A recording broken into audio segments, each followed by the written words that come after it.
Hey everybody, and welcome to another video. My name is Elric, and in this video we're going to talk about display content. So content that somebody else sees. We're going to talk about the model and how we can make any row in our system show different data based on the context, based on language and time of day or time of day and gender or gender, etc. So I hope you enjoy, and I will see you soon.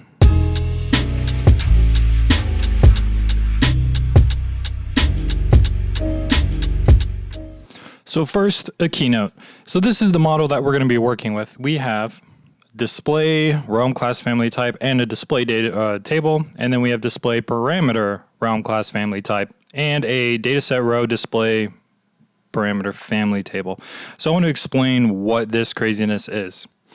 So first we have to figure out, what type of display data is it? We can use the realm saying, this realm is of people, this realm is of recipes. So if we filter down our display table by the realm of recipe, we should only see descriptions and titles and different things that pertain to the recipe table itself.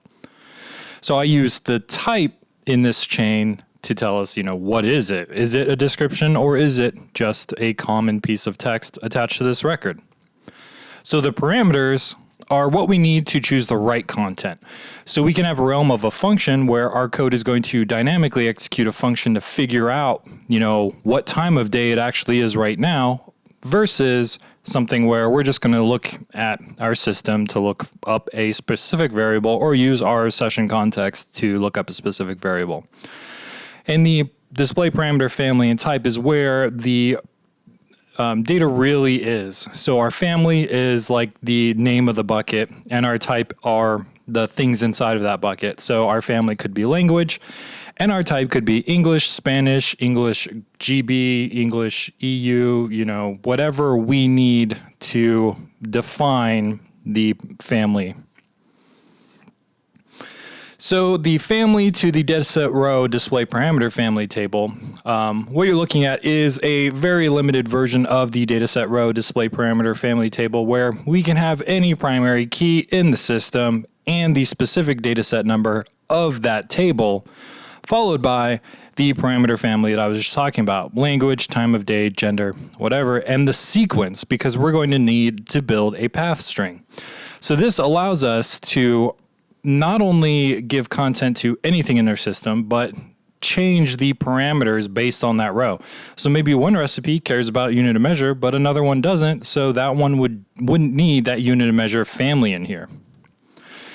So to display the path string I was talking about, that path string is generated by the display parameter family and display parameter type based on the sequence. So in the previous slide, we had, 1 and 2 as sequence 10, sequence 20. I just work in base 10.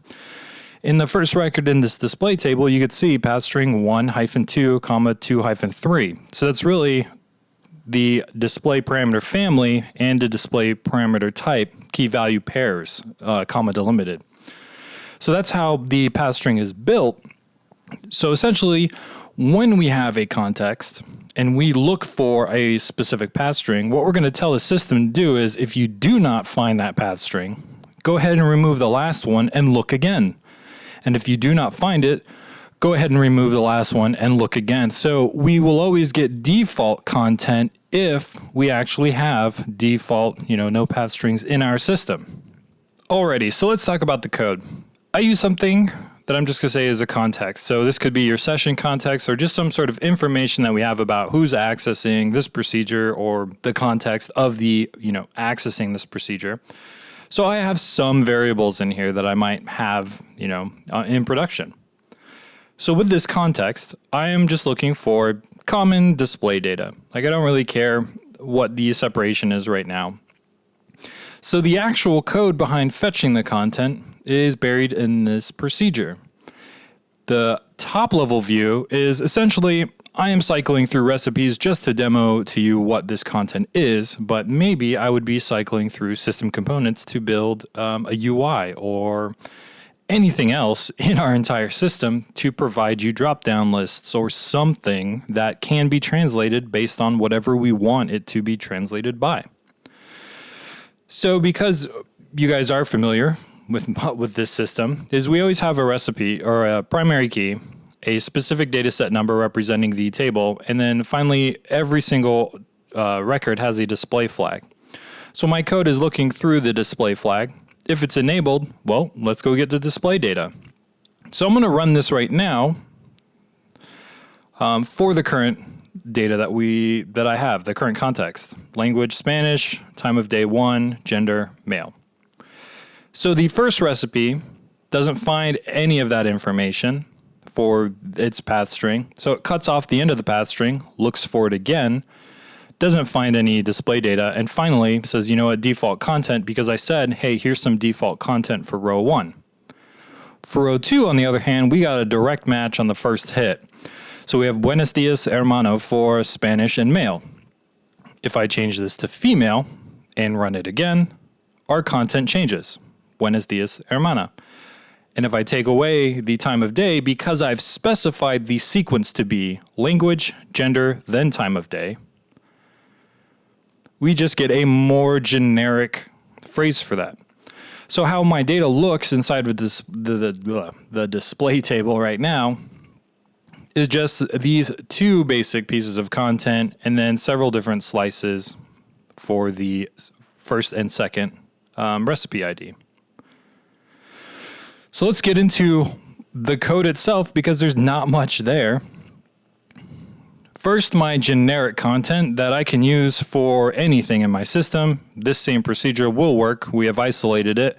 It requires a primary key, the recipe or the specific data set number of the thing we're looking at, what type of data should I return, and the context. You know, what are things that I know about you that I can return data? If I have no context, I'm probably going to be getting default across the board, which is okay. And finally, the output is the display content. So inside this procedure, it does two things. One, go build the path string based on your context, and two, go fetch the content. So this is the output, but this is an input for the actual content fetch. So building the path string is actually pretty easy. We're going to use the dataset row display parameter family based on the sequence and try to find, my context being JSON, try to find the value that's there. If we don't have a value for something that we're looking for, we're going to break. We're going to say, okay, so we are shrinking the step. If I don't have one of those things as I'm trying to build the path string, then we should abandon and save resources, save time. Otherwise, it's going to see if it can find the type ID for that value and start building the string. When it's all done with the sequence, or when it couldn't find a value so it breaks, it will return that path string. The content lookup itself is even shorter. We are going to look for a direct match based on our type ID, our specific data set number, our primary key implied, and the path string coming in as part of my cluster. And if we get data, then that's all good and dandy. But if we do not get data, we are going to start piecing out the path string. So getting the farthest comma, which just by reversing the path string char index, boom, I have my farthest comma. And then, taking that piece out, I just have to left the length minus the farthest comma on the reverse side. So I will, shrink that down by one step. Then I will look again. And if you see, this while statement is based on the content being null and the no default content flag being, not 1. So no, we're not using default content.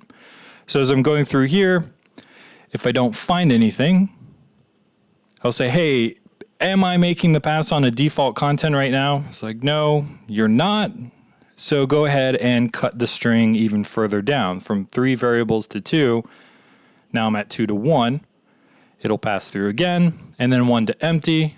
If I still don't find anything, it's going to return empty content and break the while statement.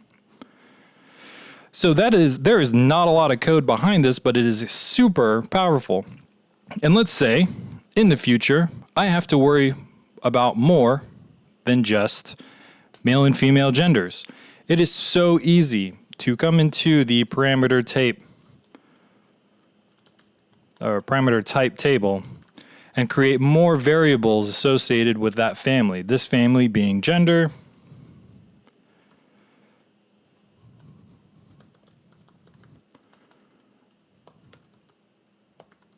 oh, can't spell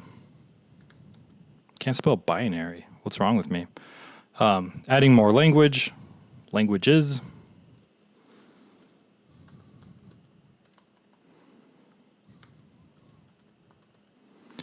All data driven. So if I add more data here and I add more data to my default, let's say, oh, I wish I spoke Italian. If one and gender, what is it? Italian? Italian's now 9.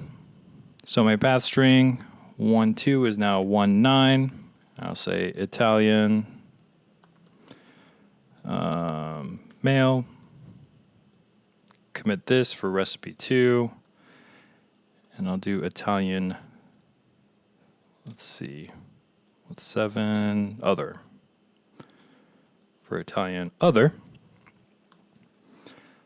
Come back to my top level, change the context.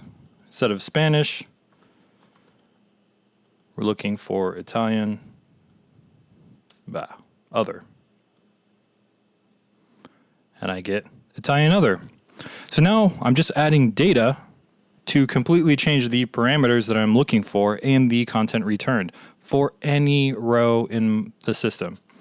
So I hope you really enjoyed. Like, comment, subscribe, and good luck, have fun. I will see you in the next video.